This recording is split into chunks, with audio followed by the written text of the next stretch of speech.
Methods for forming a suspension. Friends, we have three methods for forming a suspension. Right? The first is the precipitation method. The second is the use of a structured vehicle, and the third is our use of controlled flocculation. So, in this video, we will discuss the precipitation method. And in our upcoming video, we'll learn about structure vehicles and controlled flocculation. Okay, so, what is the precipitation method?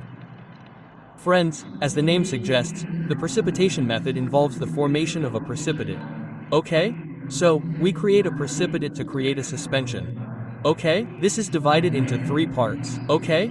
The first is our organic solvent precipitation. Okay? Now, what do we do in this process? We take our water-insoluble drug. Okay? We mix it in an organic solvent. Okay? Now, what happens in the organic solvent? This insoluble drug, which was insoluble in water, won't dissolve in water, but it will dissolve in the organic solvent. Okay? Now, we add the resulting solution to distilled water. Okay? Now, this drug is insoluble in water. It's soluble in organic solvents. But what happens when we add it to distilled water? It forms a precipitate. Right? So, in precipitation formation, we use this same process to prepare a suspension. The second is our precipitation by pH. Right? So, what do we do in this?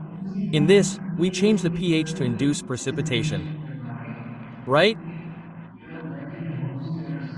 What happens is that the solubility of many drugs changes with pH. Right? That is, as the pH changes, the solubility of the drug will change. Right?